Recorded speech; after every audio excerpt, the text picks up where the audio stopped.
Good morning, everyone, and welcome to the third day here at the Tier1CON. I'm Andreas, joined by Simon Nielsen, and today's the day 2 of the modern main event. We have narrowed the field down to how many players? 69? 69. Yeah, so nice number of players. Definitely 69 players got up bright and early today to fight for their chance to play the top 8 later on. And Simon has done his homework to A+ grade. Stayed up all night, you know. Yeah, stayed up all night. The workaholic got the job done, and he has a metagame breakdown ready for you guys. I sorted through all the deck lists that made day 2. I wrote down the numbers, and we've got a metagame breakdown. Yep. I just realized I don't know how we signal to get the thing on screen. Okay, yeah, because we actually do have it. Okay. There we go. Okay. All right, so this is I'll move out to the side a little bit. Good idea.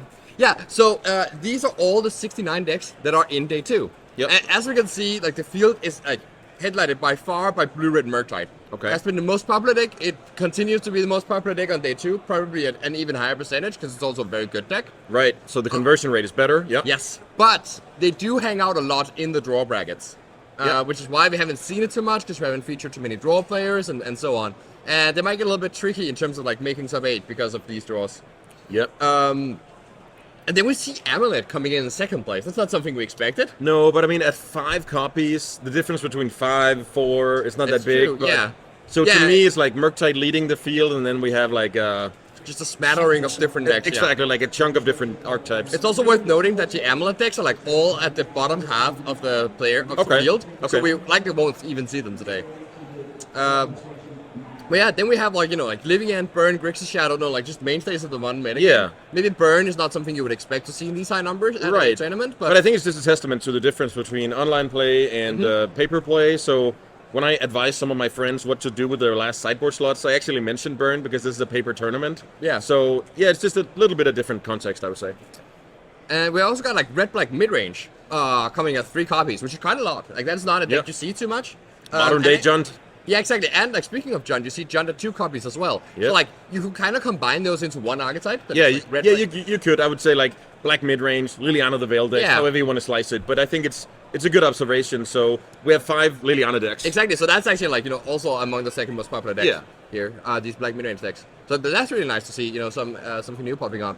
We've also got like 4-color Yorion, not really showing up that much. It's supposedly the best deck in the format, but yeah. I mean, people just like don't really want to play the deck. Don't really want to go to time all the time. Yeah, exactly. There's the time aspect. There's the card availability. Also, the game you're gonna play longer games on average, so you have to play like Perfect Magic for a longer amount of time compared to proactive decks. So a lot of these factors, I think the number doesn't surprise me at least. Yeah. Yeah, indeed. Like, and also like the amount of draws that it gets just like just stops its win rate. There's also a player who had like 4 draws and missed day 2 because of it. Yeah, so one loss. Yeah, I mean deck choice, playing up to speed, stuff like this, using the judges to avoid these draws. There's a lot of stuff you can do to like mitigate it. So I want to ask you, Simon, what's your like favorite deck on this list, because we got to feature a lot of different decks yesterday. Do you have something that stands out? I mentioned Tameshi Bloom yesterday. Okay. As a deck that I just like absolutely love to see. It was I think super cool. This combo deck with like the new card from Kamigawa, Tameshi, like returning Lotus Bloom from the graveyard to the battlefield by returning a land, and then you play Cultivator Colossus, put all those lands back into play, and ready to like turn into some hand with Tameshi again, making more mana. That's a really beautiful deck. So that's gonna be super cool. We've also got like this, the most wild deck list I saw looking through the deck list was this mono red Stompy deck list, like as in Blood Moon, Chalice of the Void deck list, but instead of running Goblin Rabble Master, it was just Chandra Tribal. Tribal. Yeah, I mean, I want to see that on camera. Yeah, with Chandra Regulator. Yeah, we just might. We just might, yeah. I will also say, like, there's a bunch of one-off decks, and actually, like, there's 10 one-off decks, and 5 of them are in the top 16 of this tournament. I think that's a very important stat to mention. Also, you said that the Amulet decks are in the bottom half. Just a little bit more of nuance to the stats. I really enjoy that. Yeah, so very diverse field. If we made the cut now to top 8 or like showed the top 16 breakdown, it would be just so diverse, and that's just what paper Magic as a whole is all about. I think diversity. Yeah, and speaking of like taking a look at the top of the standings here, we do have no player at 8-0. We have 6 players at 7-1. And there's most of the players that we saw yesterday, like Jonas Himman with the Valakut deck, Christopher Lyngso with red-black, Tristan LeBon winning the last round with blue-red, and so on. Mark Fosberg, who has not been on camera yet, with Living End, as well as Michael Kame with Living End, and Daniel Lin, who got the very last win we saw on camera yesterday. With his Yawgmoth deck versus 4-color. I remember that one. And we still have Alessandro Tenechi in 8th place here, getting a draw, but going like 6-1-1 yesterday with the Tameshi deck. So that's going to be exciting. As for the breakdown of like what will be needed today, we play 4 rounds today. Yep. 4 rounds of Swiss remaining, getting to 12 in total. And I looked into the crystal ball, and I think what's going to happen is that once we reach round 11, we'll have maybe 1 player at 10-1 and 5 at 9-2. That's 6 players who can all draw in, I think. So that they get to 9-2-1. I think that's the record he needs to make top 8. But there's a ton of people who already have a draw. And I suspect that some of those will be battling for the last 2 spots. Okay. Locking out anyone at 9-3 record. Yep. Because we'll have people with draws taking those last 2 spots in the top 8. So you're saying if they like win out or they have a lot of the draw. people with a draw will have to like go 4-0. Yeah. If like because draws make tournaments weird. More people can draw, and there can be like pair ups and pair downs that can be won in different ways. Yeah. So it's hard to like actually predict stuff precisely. But I could see scenarios where like 1, maybe 2 of the X3s, the 9-3s will of the 9-3s that will actually there'll be like 1 and 2 of the 9-3s that could sneak into the top 8 on breakers. Yep. But like the amount who can actually do that is very limited. I've like looked at the standings here, and I see like in 35th place we have Tommy Johansson on the Ponza deck.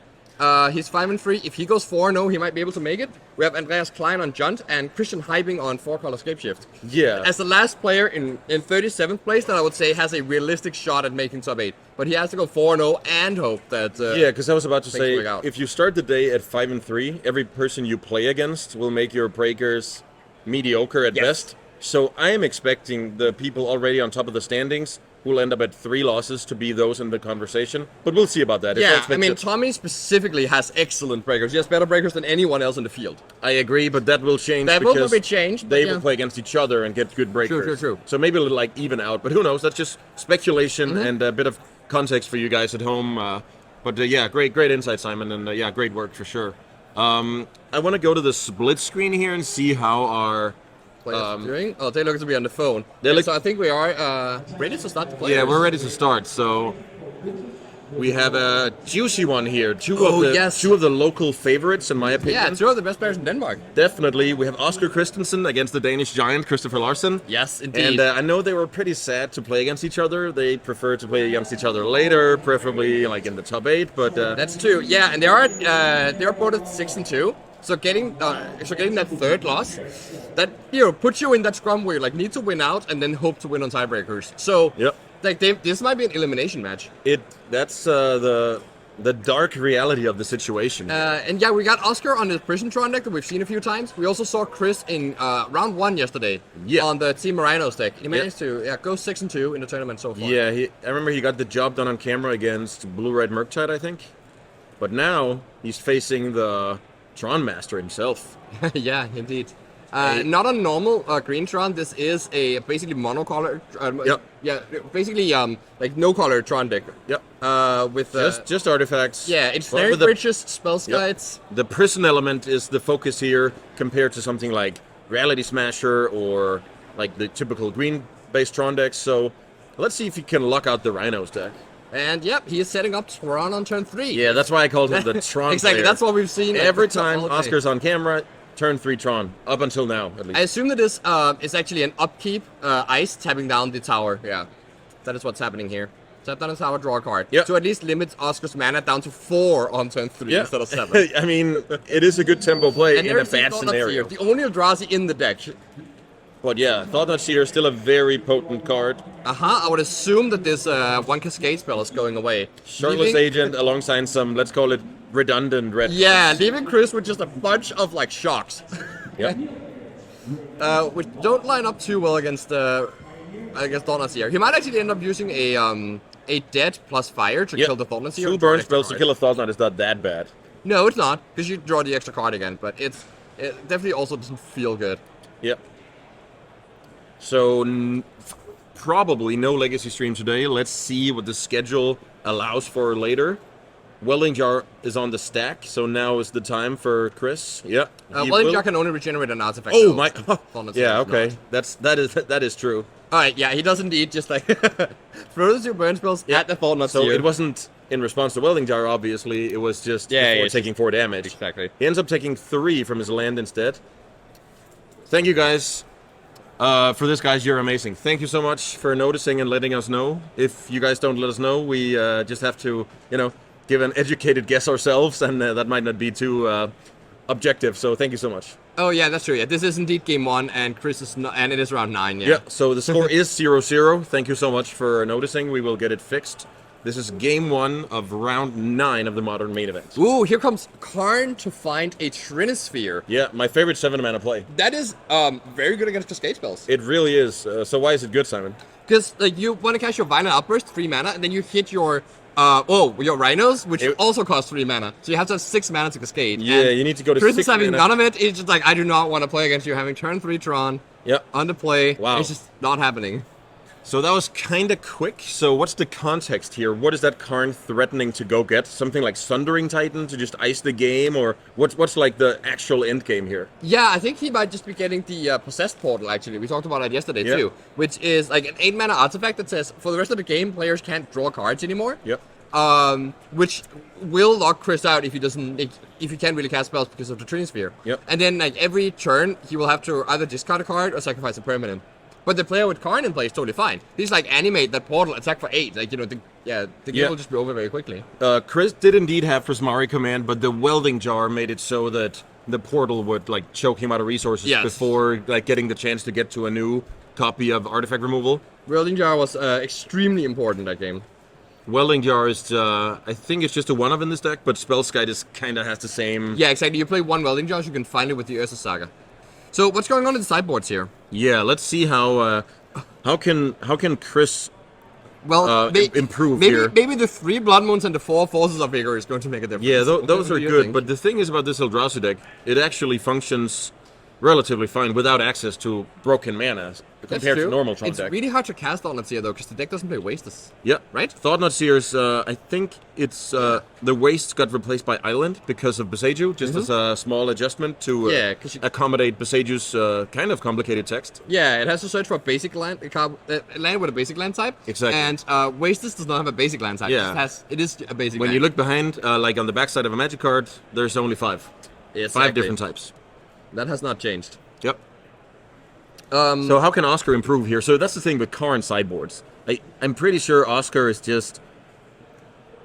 presenting his same... Here. He's probably just presenting the exact same again. He does play... The only real sideboard card here is like the Kozilek, but that's for Mill, I guess. Yeah, if there's like anything that I could be good against Blood Moon, he might board it in. Like, maybe he would board in a Ratchet Bomb. Yeah. Do you think it's better to have 1 in your deck than 1 you can tutor for with 4 Karns? That's interesting, because Karn is pretty slow if you can't counter your Tron, though.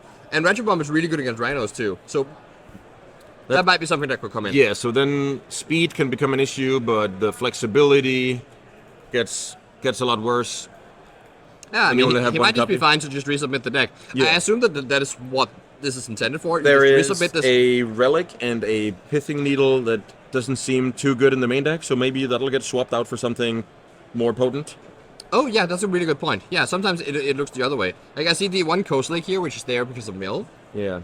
Getting to... Is it 10 or 12? It's 10 mana, right? Yeah, yeah. Coastal Lake is 10 mana, draw 4 Eldrazi.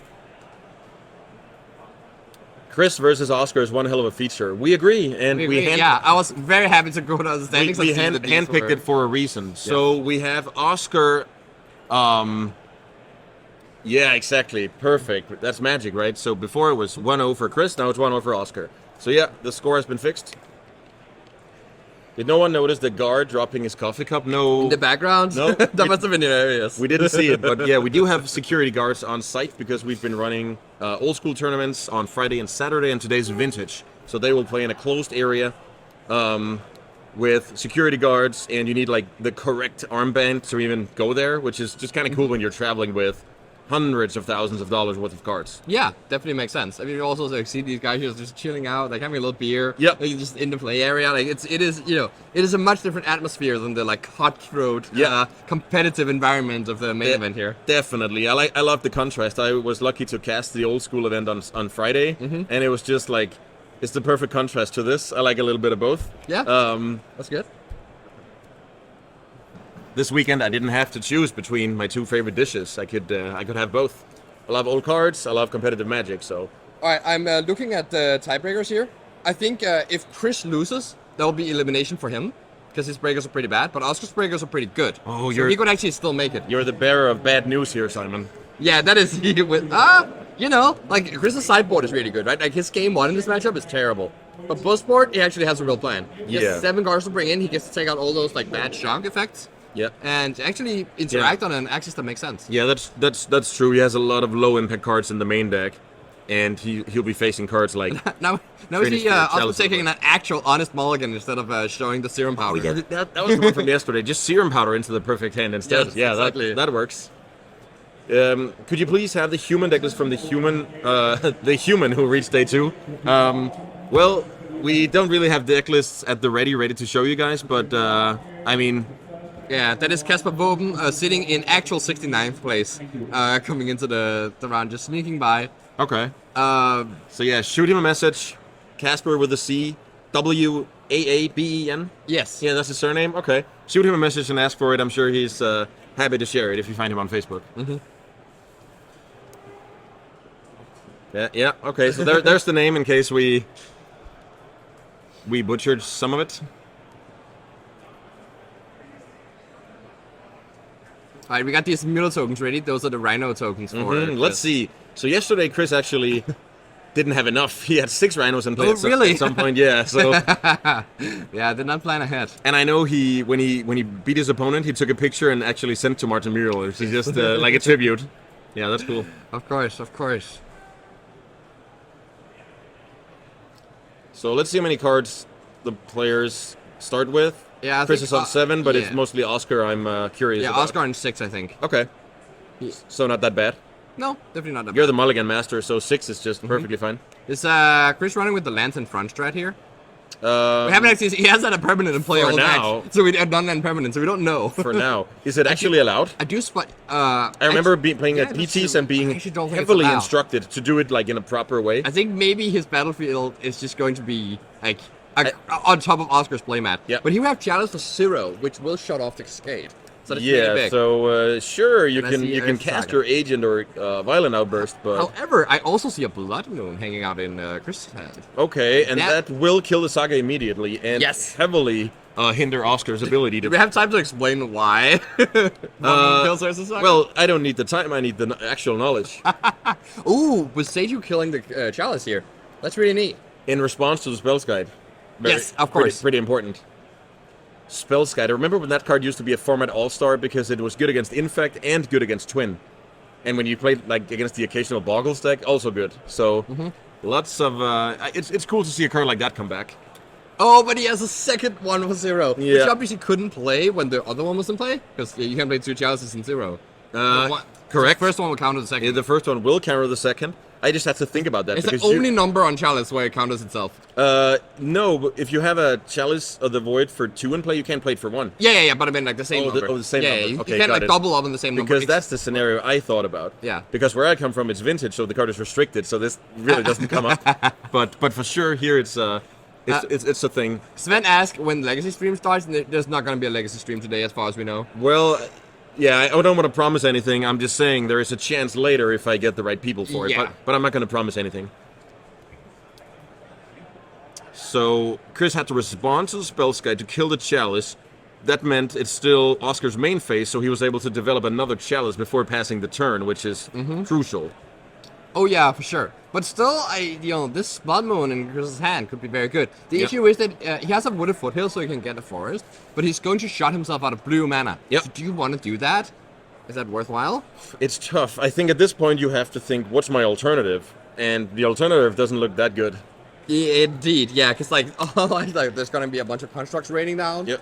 And an artifact being But fetched you're definitely right. That's the concern. So in Chris's mind, then okay, what's the alternative? It's probably passing the turn and losing the game slowly but surely. So he's just gonna play the Blood Moon. Notably, Spellskite doesn't protect from Force of Vigor, but a Welding Jar would. So that's also a really good reason to make sure that like you don't let the Ursa Saga go get that Welding Jar. Yeah, so Spellskite can only redirect a spell or ability with a single target. No, that's not it. No. It changes it, so if it's already a target, then it doesn't work. That's the thing, yeah. Yep, so that's the thing. Yeah. But now there is a second Spellskite in play, which can actually protect you from Force of Vigor. Because if you target Chalice and Spellskite, you have the other Spellskite to change one of the targets. Yes. So we'll see if... Because right now there is a Force of Vigor being cast. Okay. So let's see how this concludes. So... And remember that Force of Vigor does have a mana cost of 4, even though it's cast for free, so Chalice won't counter it. Yeah, it is... For what Chalice of the Void, how that card is concerned, a 4-drop. Oh, this is in response to the perfect, perfect. That's yes, very that good makes catch. a lot more sense, yeah. CEDH will be in a month or so from now, a different event, Tier1CON Copenhagen. So for this week, we're focusing on 60-card formats. Mm-hmm. And, yeah, single-player formats as well. So if this is in response to Spellskite number 2, it works. If this is with the Spellskite in play, second Spellskite in play, things get kind of complicated. But yeah, the judge is ready. I'm pretty sure that you can change the target to that Spellskite. And, yeah, I mean, that will also give us time to explain another ruling here with the Blood Moon versus Ursa Saga. Yep. So what's actually going on there is that sagas, like the type, have, like, an innate ability, which is that you sacrifice them once they have enough counters on them that reflects the number of chapters on the saga. Okay. So if a saga has 2 chapters, it needs 2 counters, then it dies. So the issue is that like Blood Moon doesn't remove the type. It's still a saga, so it still has that rule. Okay. But it does remove subtype state. It does remove the chapters. So it makes it so that the saga has 0 chapters. Yeah. Which means it just gets removed as soon as it has no counters. And it starts with 1 counter, right? So that's like the definition of a saga. It dies when the number of counters matches the last chapter. Yes. And then that is reduced to 0 because of Blood Moon, and thus it dies. Okay, that's good to know. So yeah, I'm just a vintage player, so it just dies when I play an Alpine Moon. I don't know why. It just does. Exactly. It just does. But that is the reason why Blood Moon is like so good against the stick. Not only shutting off not only like shutting off like the ability to cast Thought and Seer, the Tron, but also just killing outright the Ursa Saga. Yep. Alright, I think we've gotten to a conclusion here that like indeed the force is cast in response to the second Spellskite. Oh, what is this? Oh, it's just cycling. Okay. I was like, wait, is that a big play? But no. And here comes the mountain. Just a regular old mountain. It wasn't a big play, and as you said, or as we talked about, Chris really didn't have a chance to lock himself out of blue. I think the alternative is just losing straight up. What do you mean? Is So... What do you mean the ruling... You don't think that ruling is right? Like, if you target Force of Vigor on a Spellskite and a Chalice, and there's a Spellskite on the stack, not in play yet. Yep. Like, you can't change the target of the Force of Vigor because Spellskite is already a target. Yep. We talked about it yesterday. It was the same with Electrolyze, Inferno Titan, back in the good old days. Wait, but what's going on here? Why is disappointing? It was, I think it was a concession from Chris. Chris. Oh, because you played Mystic Forge? Karn. Oh, Karn. Karn hit the field for 4 mana, 4 normal lands. And that's all she wrote. That was a very quick concession. I guess Chris is just playing against Tron. So Anders thought that the second Spellskite was already in play and that it was ruled illegal to change the target. In which case he would be right, but it was because it was still on the stack. All right, so we need to change to the other match here. We sure do. Ooh, is that Chandra Tribal? Let's just dive right in here, Simon. What are we looking at? I see 3 different planeswalkers. Yes. Oh man, and they're like all going off, drawing cards. We got Chandra Gesture Kill, Chandra, Torture Defiance. I know that one. Oh yes, and that's a 4 mana one. And we've got the one that deals damage to the opponent when it loses loyalty, which is Chandra Fire Artisan. The Fire Artisan. Yes. It only has 2 abilities because it's a War of the Spark Planeswalker, but something it does is, and essentially like you you draw a card every turn by removing the top card of your deck, and you can play it. That's awesome. 3 Chandras and a Mewtwo. Yeah, that's that. So now he's playing against Nazareno, who's an Italian player with a preparation for, let's call it, unusual artworks. So I would actually, I casted the deck yesterday with Minguchi, and he had to help me out a lot. Yeah. Because what we see in play now, I see.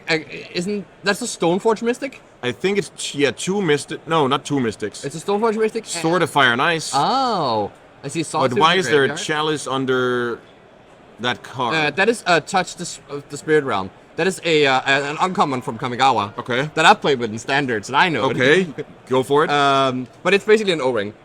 Okay, yeah. That it can channel to blink something. Yep. Which is the big deal why it's played in this deck. Because this is a Grief Ephemerate deck. Yep. Where you try and go turn 1, like Grief for 0 mana. So- we're going to game 3 here. Yeah, so... Oh, yes. Yeah, I mean, that's good. So let's just focus on the next game. That was just too much stuff Yes, going on. of course. I agree with the chat. 3 Chandras and a Mewtwo.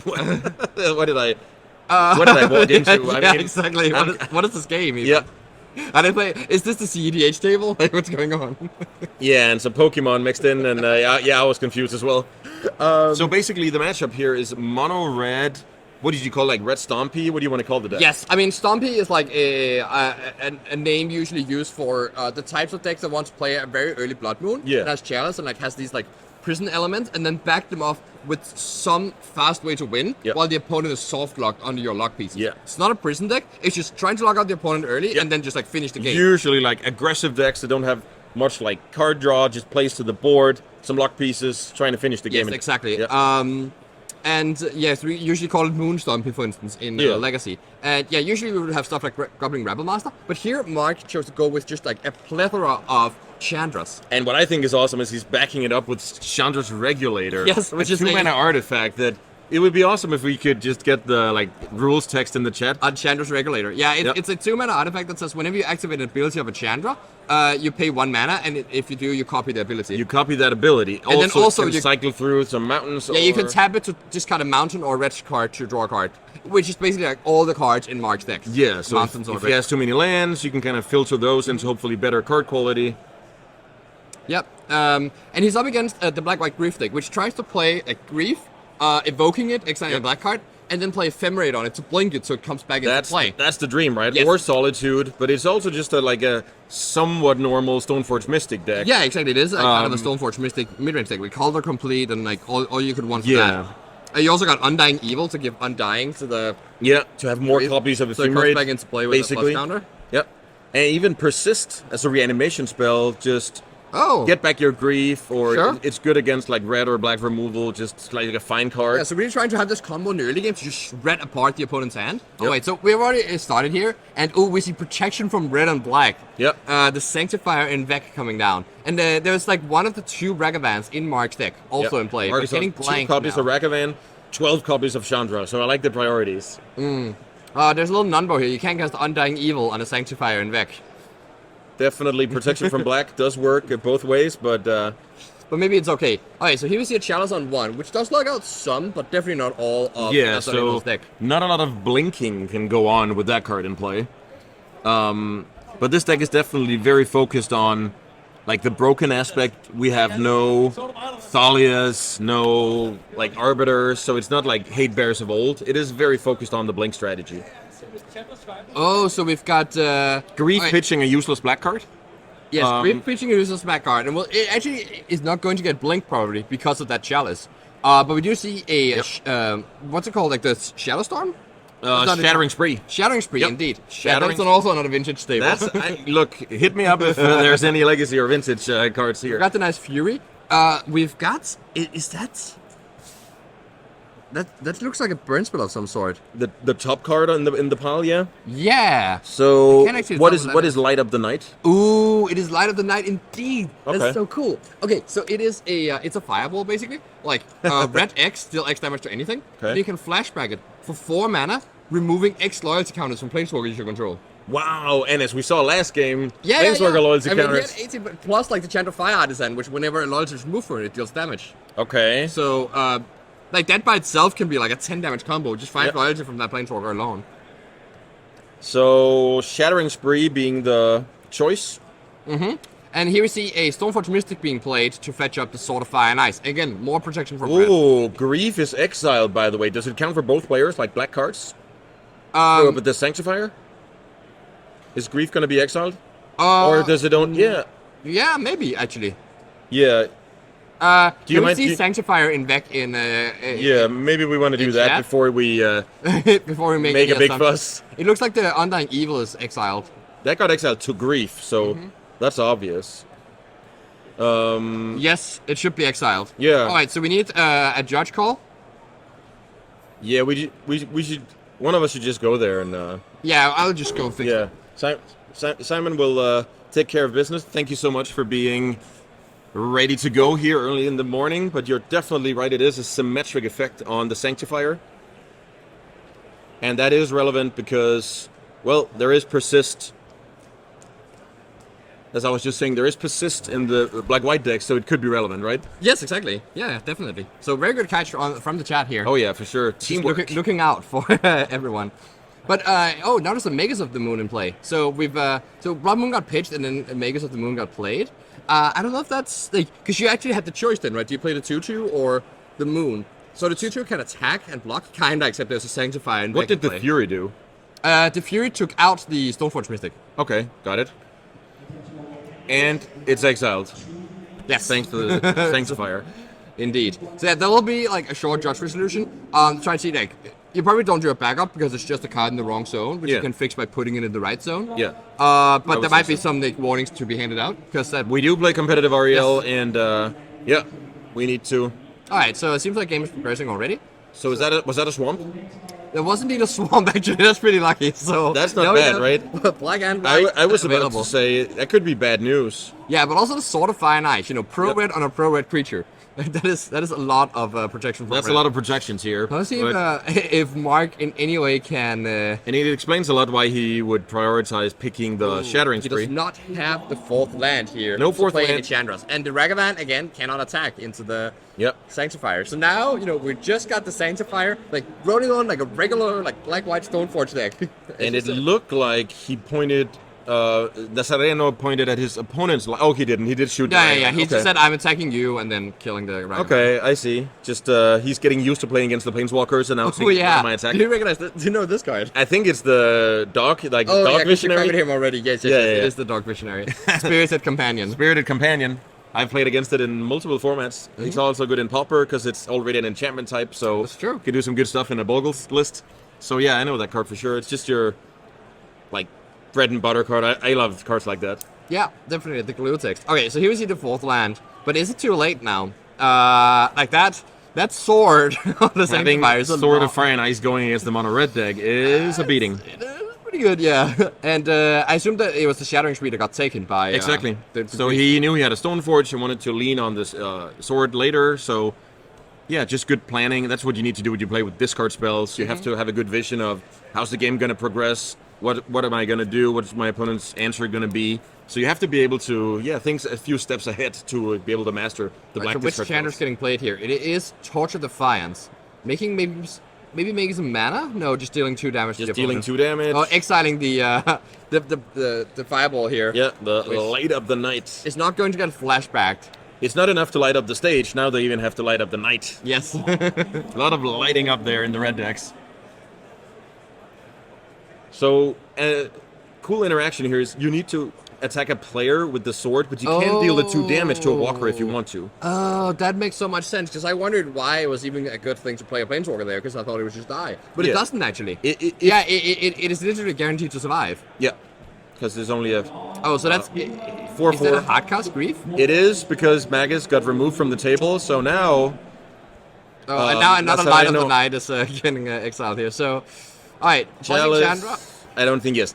Okay, he does have time. I'll take it back. So Chalice for 2 is not gonna. Kinda has time. I mean, Grief is a 3/2, right? So Yeah, I don't think he isn't it lethal. I'm pretty sure we're just facing 4, lethal right here. 6, 9. And Yeah, maybe Mark needs a minus, but it's not. That doesn't really matter too much, right? You're probably still this game is over because Yes. Grief is 3, Sanctify is 4, Hound is 1, and then 2 more for the sword. Yes, So and indeed we see the game being included there. Yeah, that'll Alright. do it. So basically, we saw an attempt to prevent your opponent from playing Magic with the exact cards you talked about before starting Game 3, Chalice of the Void, Blood Moon, and then trying to follow up with Planeswalkers. But once the puzzle kind of starts crumbling, it's all downhill from there. The issue is that the black-white player had, first of all, like just turn 2 Sanctifier, which is before any of the Blood Moon effects can, and before the Chalice can come online. Yeah. And it's a 2-mana card. Yeah, and that's The Chalice stabilizing against the isn't Ragavan. Yeah, Because exactly. the mana advantage from Ragavan would have been huge. Exactly, it would have been turn 2 Moon, which might have done stuff. Yep. So that was incredibly important. And also, like, we got the Sword of Fire and Ice, which is not a thing that, like, the moons don't really affect. The Chalice can't really stop. And because it's protection from red, nothing else in March that can actually stop it. So, yeah, just basically having a random creature attach a sword to it against the deck that only plays that color, you're good to go. I mean, that has worked for the last 8 to 10 years. It still does. Mm-hmm. Yeah, that was some pretty cool action we got to see there. Some fast-paced Magic for the most part. Not a lot of grinding around, but that's the cool thing about Modern. You'll get the grindy decks, you'll get the proactive decks. Yeah. You'll get the races. And then, yeah, I mean, this is awesome. Just from hearing your breakdown this morning, I'm just even more excited for today. Yeah, it's really nice that we got like an overview now of like what is actually needed of the Oh, yeah. to come. So again, reminder, I think players need to go to 10, 2, and 1. 9, 2, and 1. 9, 2, and 1 is your like predicted. I'm pretty sure that locks you. Yep. It could be wrong. Could be a 9th place in 10, 2, 1, but 9, 2, 1. But I think 9, 2, and 1 is the record you need. 10 wins for sure locks you in the top 8. Yep. So that's what players are really looking for. So what we're going to do now is we're going to go to a quick break. I'm going to ask to see if the winner is still in the feature match area, so we can return with a short interview. But yeah, not all players enjoy doing stuff. And like also, by the way, remember the matches we just saw. They're 5-3 players. We're unlikely to see them make the top 8, but you know, like Okay. the tiebreakers could change. Yeah, so we never know. Players We play did- to win. They want to place as high in the standings as possible. But yeah, we did want to see this very cool matchup of like some decks you usually don't see in Modern. Definitely. We did see the Chandras go off very briefly. we try for a good mix of like known players, cool decks, high records. Yes, like, exactly. So you'll get a little bit of everything today. Yeah, thanks so much, guys. Quick break, and yeah, we'll be right back. Thanks for hanging with us. Bye.